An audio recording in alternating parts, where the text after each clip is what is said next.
Sir, Sumitra Pawar मुख्यमंत्री पदाची शपथ घेत आहेत, जवळपास निश्चित आहे, संध्याकाळी शपथ घेऊ काय? अजितदादा गेल्यानंतर राजकारणामध्ये इतकी मोठी घडामोड होईल असं वाटलं नव्हतं. निश्चित काही कालावधी जाईल, त्याच्यानंतर या घडामोडी होणं साहजिक होतं. परंतु इतक्या तातडीच्या हालचाली होणे, काल राग सावरण्याचा कार्यक्रम झाल्याबरोबर सुमित्रा वहिनी मुंबईकडे जाणे, इतर राजकीय नेत्यांनी स्टेटमेंट देणे, हे थोडंसं मनाला पटत नाही. परंतु आता राजकारण आहे, त्यांच्या पक्षाने घेतलेला निर्णय आहे. तो का घेतला, कोणत्या परिस्थितीत घेतला, का घ्यावा लागला, हे सगळे जरी प्रश्नचिन्ह असले तरी अखेरला निर्णय हा झालेला आहे. म्हणून आज सुमित्रा वहिनी हे उपमुख्यमंत्री पदाची शपथ घेतील.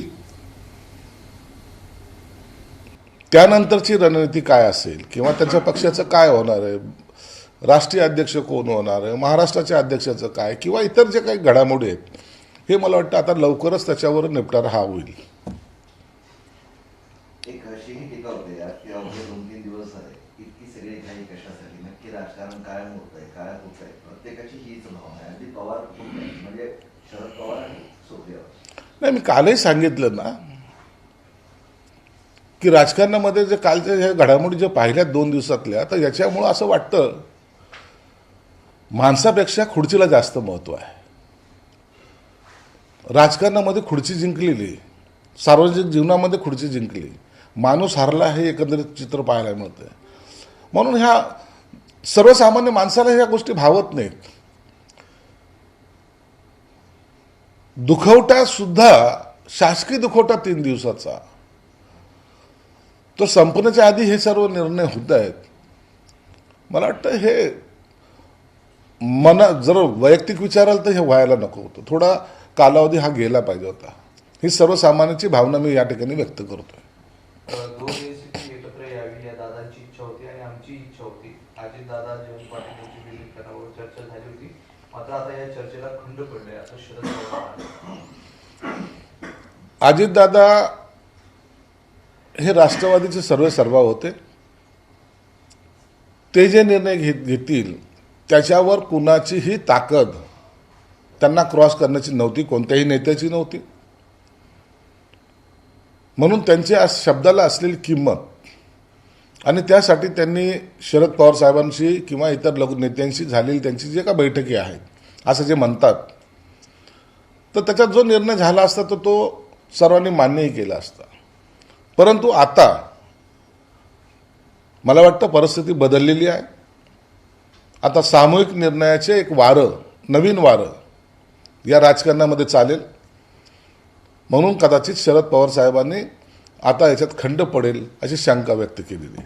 सुमित्रा पवार शपथ घेणार हे माहीत नाही, तो त्यांच्या पक्षाचा निर्णय आहे. तटकरे पटोलेंच्या पुढाकाराने हे निर्णय होत असेल असं शरद पवार म्हणाले. त्यामुळे त्यांची नाराजी स्पष्ट करण्याची. शरद पवारांनी जे सूचक वक्तव्य केलेलं आहे ते जर पाहिलं तर मला वाटतं या सर्व राजकारणातल्या घडामोडीमध्ये शरद पवारांना विचारलं गेलं नसावं.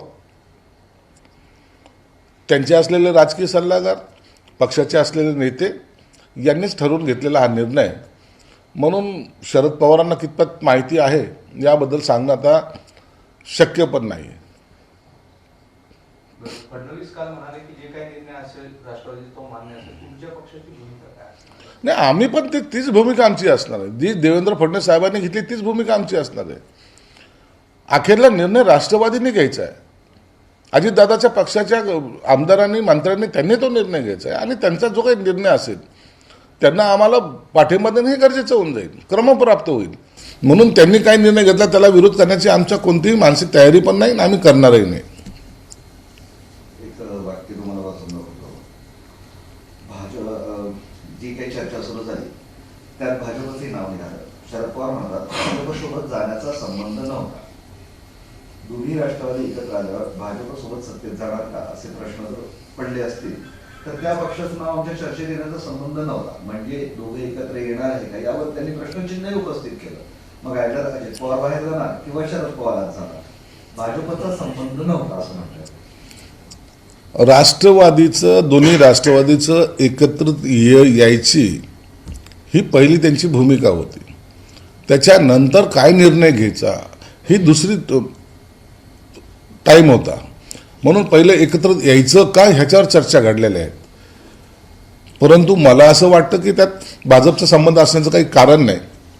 परंतु एकंदरीत जर ते एकत्र आले असते तर निश्चित ते NDA सरकारमध्ये आले असते, महाराष्ट्रामध्ये महायुतीमध्ये त्यांनी आले असते आणि त्याच पद्धतीचं राजकारण पुढे चाललं असतं.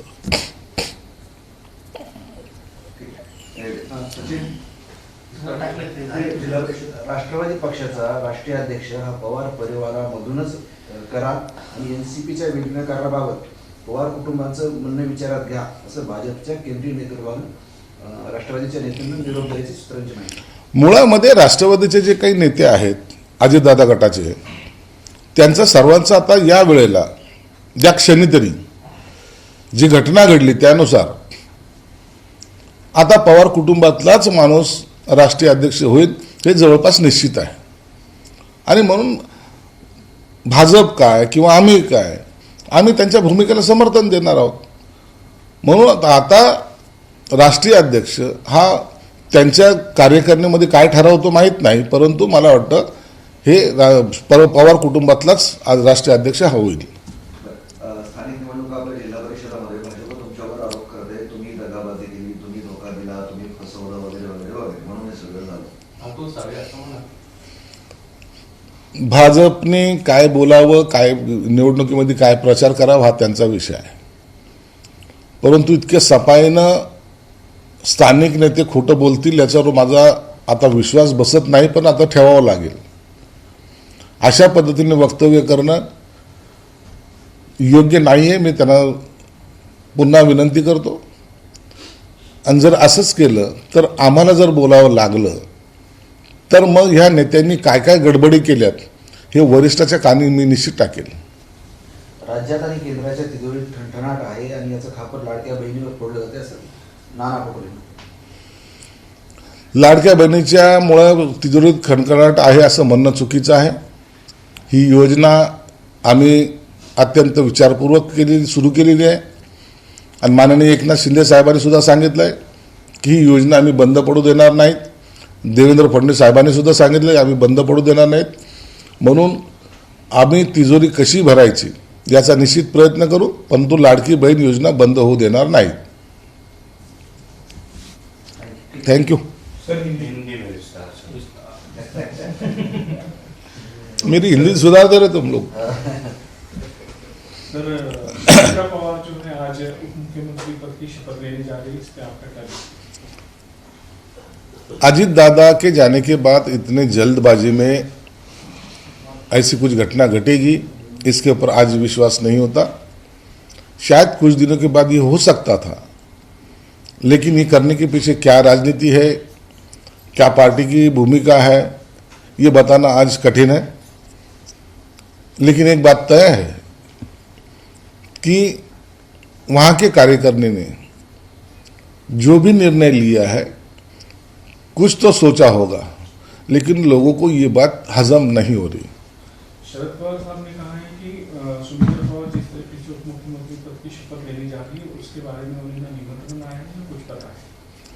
देखो, शरद पवार साहब ने जो कहा है तो उसके ऊपर अगर यकीन रखेंगे तो शायद ही इनका पार्टी का अंदरूनी मामला जो राष्ट्रवादी अजित दादा के गुट का है उन्होंने उनको बताना उचित समझा नहीं होगा, या तो उनसे बात चर्चा नहीं की होगी. इसलिए शरद पवार साहब ने ऐसा कहा है.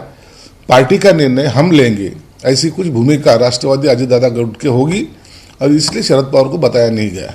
दोनों राष्ट्रवादी साथ में आने वाले थे. 12 तारीख को जो है ऐलान होने वाला था, लेकिन इनके अजित दादा जाने की वजह से जो है एक तरीके से उस रिलेशन में खंड पड़ गया है, तो मर्ज होना मुश्किल है. इस तरीके का बयान शरद पवार ने दिया. देखो, क्या होने वाला था वो होने वाला था. अभी कुछ नहीं होगा, वो वक्त चले गया. एक गद्दावर नेता अजित दादा नहीं रहे. उनके शब्दों को जो कीमत थी, अहमियत थी, वो अब बाकी किसी नेताओं में है ऐसा मुझे नहीं लगता। इसलिए अब फिर से उस एकत्रीकरण की घोषणा करना या तो बैठक लेना, मुझे लगता है कुछ महीनों तक ये प्रोसेस नहीं होगी। अब सब अलग अलग ही रहेंगे, ऐसा एक अंदर यहाँ दिख रहा है।